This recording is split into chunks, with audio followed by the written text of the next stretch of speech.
ሰላም ሰላም ሰላም ውድ ቻናሌ ቤተሰቦች እንዴት ናቸውልኝ? እኔ በጣም ደህና ነኝ። ዛሬ እንደምትመለከቱት ወደ ቼችኒያ ጎራ ብለናል። ዛሬ የምንመለከተው የቼችኒያ ኮሪደርን ይሆናል። ምናልባት ሰፈሩን ወደማታውቁት አዳዲስ ቤተሰቦች ካላችሁ ከ22 ውሃ ልማት እስከ ቦሌ አትላስ ድረስ የሚገኘው ሰፈር ነው።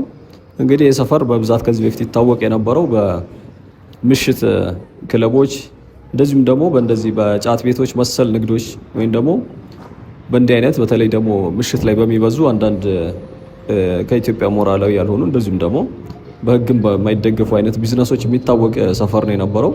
አሁን ላይ እነዛ ቤቶች በተለይ እንደዚህ መጠጥ ቤቶች፣ ባሮች ምናምን ሙሉ ለሙሉ አስፋልቱ ዳር ላይ የነበሩት ፈርሰው የንግድ ማዕከላት ምናምን እና እንደዚሁም ደግሞ ህንፃዎች ናቸው በዚህ መስመር እየተሰሩ የሚገኙት። እንግዲህ ሰብስክራይብ እንድታደርጉ ጠይቃችኋለሁ አዳዲስ ቤተሰቦች ካላችሁ። ነባር ቤተሰቦች ደግሞ ቪዲዮውን ላይክ በማድረግ እንዲሁም ደግሞ ሀሳብ አስተያየታችሁን በማስቀመጥ ቻናሉም ተደራሽ እንዲሆን እንድታግዙ ጠይቃችኋለሁ። የተነሳ ነው ያው እንደምታዩት ዞረን ይሄ ፊት ለፊት የምታዩት ድልድዩ ወደ አድዋ ድልድይ የሚወስደው ነው።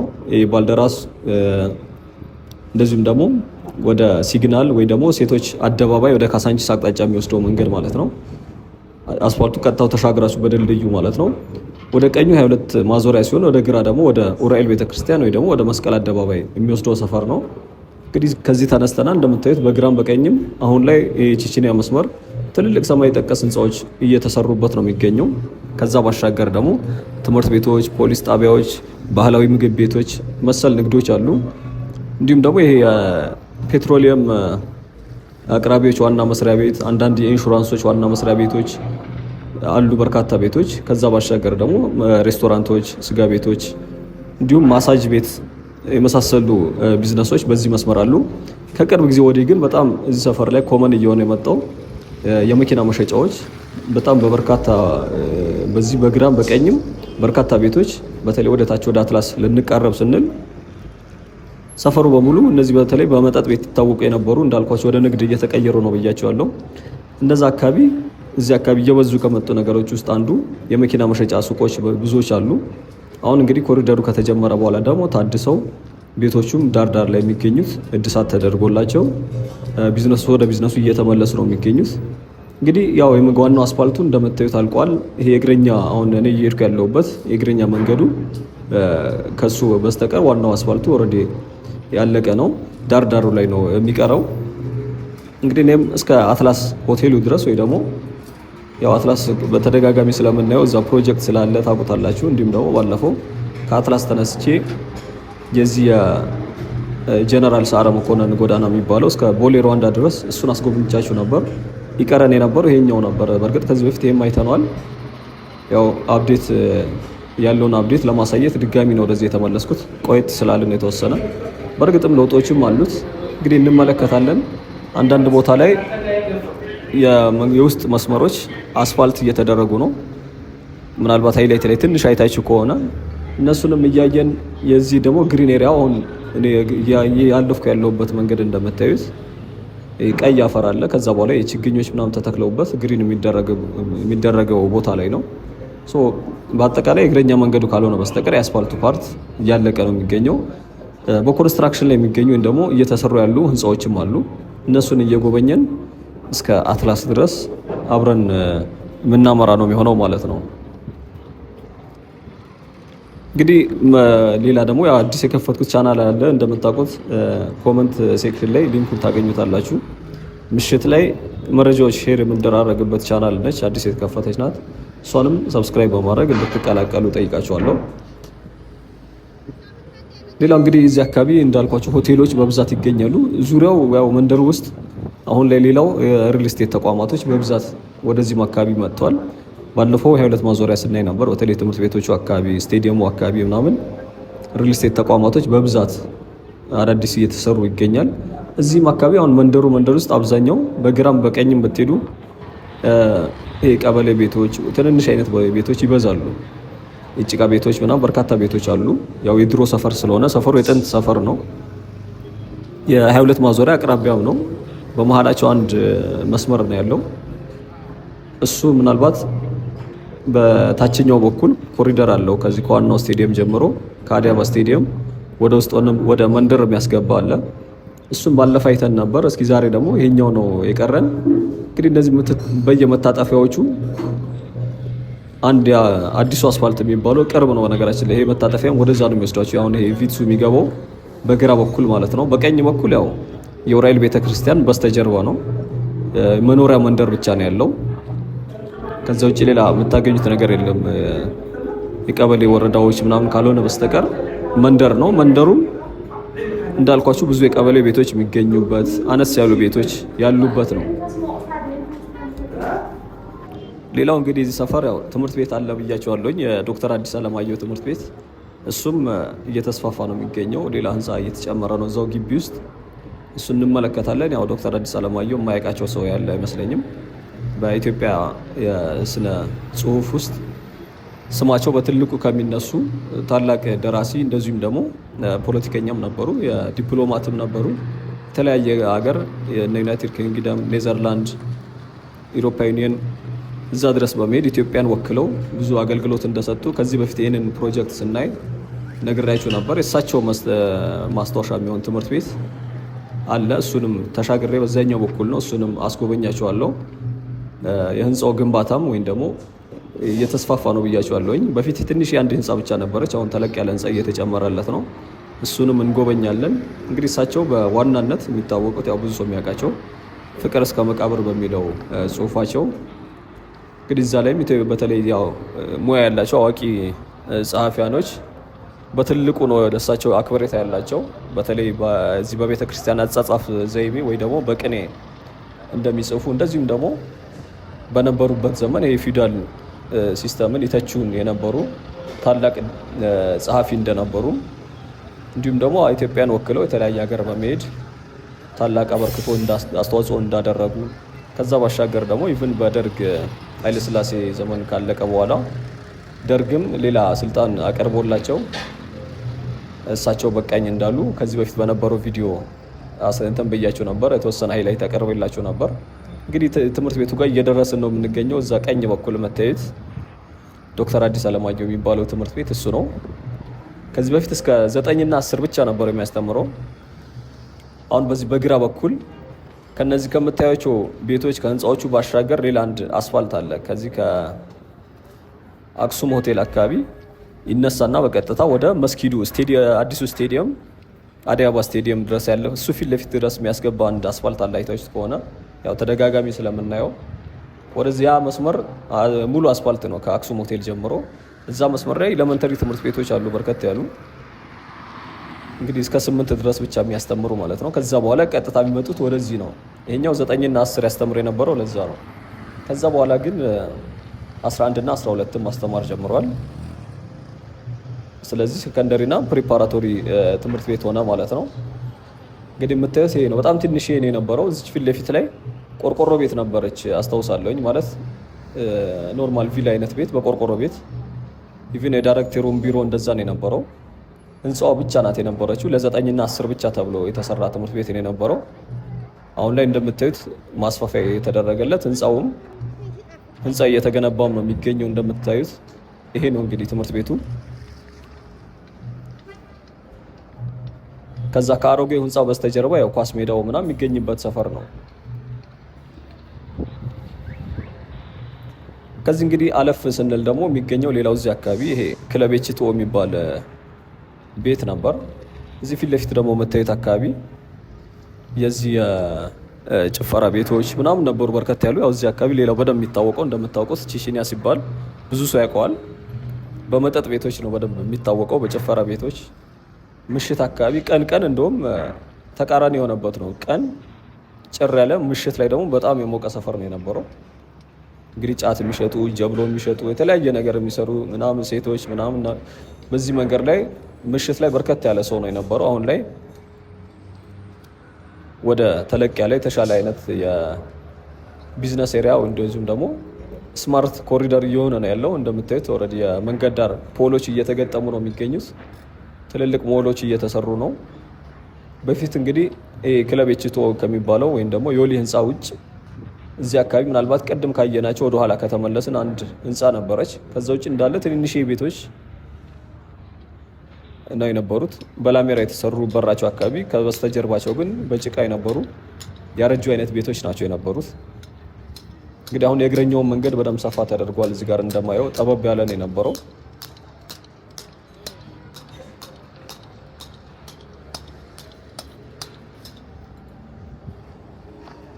እንግዲህ ከዛ ፊት ለፊት የምትመለከቷቸው በተለይ በዚህ በቀኝ በኩል ያሉ ህንፃዎች በሙሉ የሚሰሩት ማለት ነው ከዚህ ከፊት ለፊት ካለው ሞል በስተቀር ሌሎቹ እንዳለ የሪል ስቴት ተቋማቶች ናቸው። ያው ወደ መንደርም ገባ ያሉ ናቸው እንደምታዩት። ዋና አስፋልት የያዙ አይደሉም።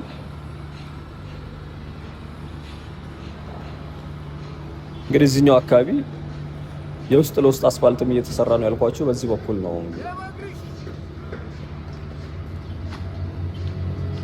እንግዲህ ሰፈሩ ቦሌ ክፍለ ከተማ ቀበሌ 13 ነው የሚባለው።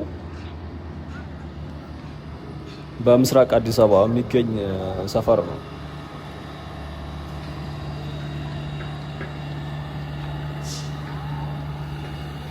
እንግዲህ እዚህ አካባቢ ላይ ድሮ ትዝ ይለኛል እዚህ ጋር የቆሻሻ ማጠራቀሚያ ገንዳ ምናምን ጠላ ቤቶች ምናምን ነበሩ። ግን ከትምህርት ቤቱ የሚፎርሙ ልጆች ራሱ እዚህ አካባቢ በዩኒፎርም ታዩ ነበር።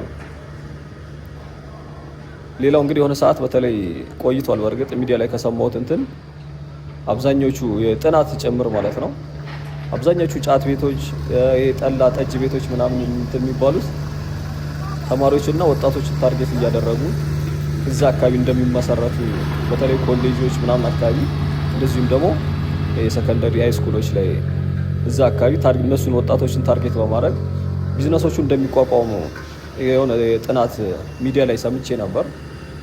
እዚህም አካባቢ እንደዚህ አይነት ጠላ ቤቶች ነበሩ። ከዚህ በፊት እዚህ የሚላችሁ ከሆነ የዚህ ስቴዲየሙ ዙሪያ ላይ ነበሩ ቢዝነሶች ድሮ ላይ ማለት ነው። ሰፈሩ ከመፍረሱ በፊት ምን አይነት ሰፈር እንደነበር የስቴዲየሙን ዙሪያ አንድ ፕሮጀክት አሳይቻችሁ ነበር፣ አዲስ መንገድ። እዛ ፕሮጀክት ላይ ካነሳሁላችሁ ሀሳቦች እንደዚህ ከዚህ በፊት ምን እንደነበር ስነግራችሁ እዛ አካባቢ እንዲህ አይነት ተመሳሳይ እንትኖች እንደነበሩ ያም ደግሞ በተለይ እዚህ ቦሌ ፕሪፓራቶሪ ያሉ ተማሪዎችን ታርጌት ያደርግ እንደነበር ተማሪዎች ለመፎረፍ እና እዛ ለመግባት ጉጉት የነበራቸው ተማሪዎች እንደነበሩ እዛኛው ፕሮጀክት ላይ ነግሬያችሁ ነበር።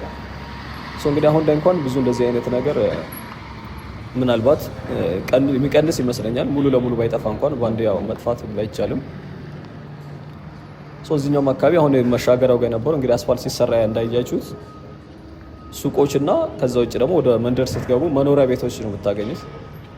አስፋልቱ እንደምታዩት ህንፃዎች ተሰርተው እስካሁን ድረስ በፊት ለነበረው አይነት ቺቺኒያ ለሚታወቅበት ገጽ የሚሆን አይነት ምንም እስካሁን ያያችሁ አይመስለኝም። እኔም ኦልሬዲ አላየሁም የሚሰሩ ህንፃዎች። ከዛ ውጭ ደግሞ አንድ ቤት ነው ኢቭን ቪላ ቤት ያየ ነው። ትምህርት ቤቱን አየን።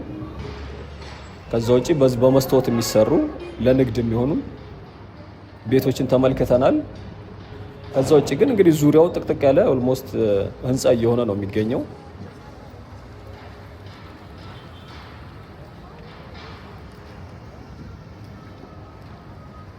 እንግዲህ ከዚህ ማለፍ ብለን አሁን እዚህ ጋር ትዝ ይለኛል ይሄ የተጀመረው ህንፃ ይሄ ፊት ለፊታችን ያለው ከሱ ቀጥሎ የጭቃ ቤቶች ነበሩ። መጀመሪያ ምናልባት ስለ ቺቺኒያ እዚህ ላይ የሰራሁት ቪዲዮ ያያችሁ ካላችሁ አልፈረሱም ነበር። ይሁን ጭቃ ቤቶቹ ዳር ዳር ላይ ባዶ ነው የነበረው። አሁን ላይ እንግዲህ ታጥሮ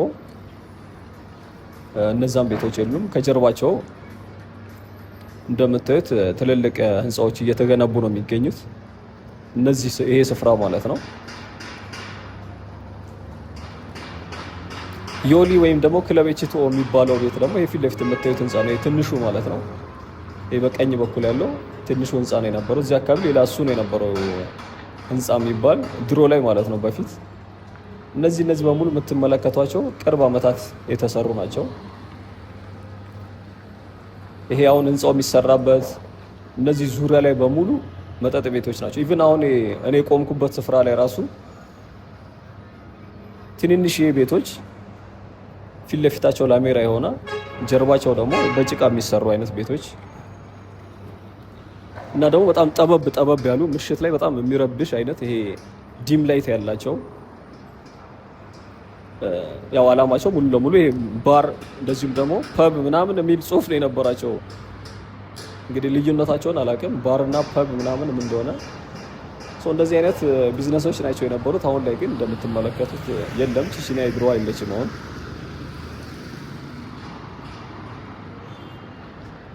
እንግዲህ ከአሁን በኋላ ደግሞ ከዚህ ተሻግሮ የምንመለከተው ያልኳቸው የመኪና መሸጫ ሱቆች አሉ፣ በርከት ያሉ በግራም በቀኝም። እነሱን እየተመለከትን የዛሬ ጉብኝታችን ማጠናቀቂያ የሚሆነው አትላስ ነው። ኢቭን ይሄ የምትመለከቱት ራሱ በእርግጠኝነት የመኪና መሸጫ ነው የሚሆነው። ይሄ ሰፊ አንድ ሱቅ፣ ከዛ ፊት ለፊታቸው መስታወት። እንደዚህ አይነት ስታይል ነው የሚከተሉት እዚህ አካባቢ ያሉ። ያው በደንብ ውጪ ለሚተላለፍ ሰው እንዲታይ መሰለኝ። ተሻግሮም የምናገኛቸው የመኪና መሸጫዎች የጀመሩም ስላሉ እነሱን የምናየውም ተመሳሳይ አይነት ናቸው፣ በዚህ ዲዛይን የተሰሩ ናቸው። እንግዲህ ይህንን ነው የምላችሁ። ነገ ደግሞ በሌላ ቪዲዮ እንገናኛለን። እንግዲህ ትላንትና ያየነው 2 ቪዲዮ ነበረ ትላንት የለቀኩት። አንዱ ማታ ላይ ያያችሁት ይመስለኛል፣ የዚህ የፓርኪንግ ስፍራ። እንደዚሁም ደግሞ ፕላዛው ነው የነበረው። በጣም ያ ደግሞ ውስጥ ገብቼ የፓርኪንግ ስፍራውን አሳይቻችሁ ነበር። ከዚህ ቤት ስላልገባሁኝ ለዛ ነበር ያየሁት የለቀኩት ቪዲዮውን። አጋጣሚ መግባት ስለቻልኩኝ ከዛ ቪዲዮን ያቀረብኩት። ቀን ላይ ያው አትላስን ያየ ነው፣ የአትላስ ፕሮጀክትን ነበር የተመለከት ነው። ነገ ደግሞ እስኪ ሌላ ፕሮጀክት እናያለን። እንግዲህ እኔ ሀሳብ ስለጨረስኩ እዚሁ ጋር ነው ማጠናቀቀው። አቋርጬ መውጣት እንደሌለብኝ አውቃለሁኝ፣ ግን ድጋሚም ስለሆነ ሰፈሩ እያየ ነው ያለ ነው። አንድ የተናገሩት መደጋገሙም ትንሽ አሰልችም እንዳይሆንባችሁ ነገ በሌላ ቪዲዮ እንገናኛለን። መልካም ጊዜ እንዲሆን እመኛለሁኝ።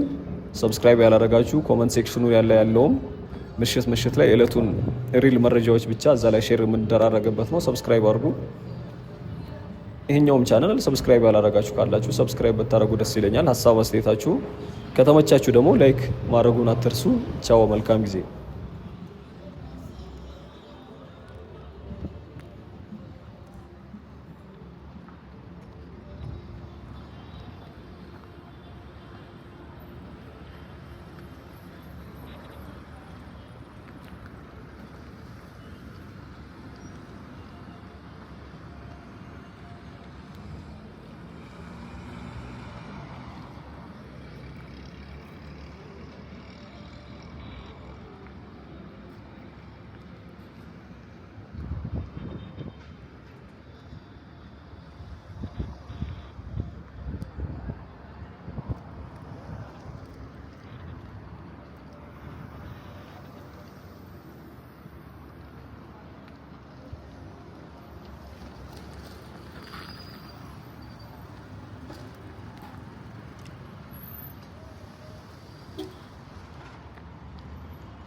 Ben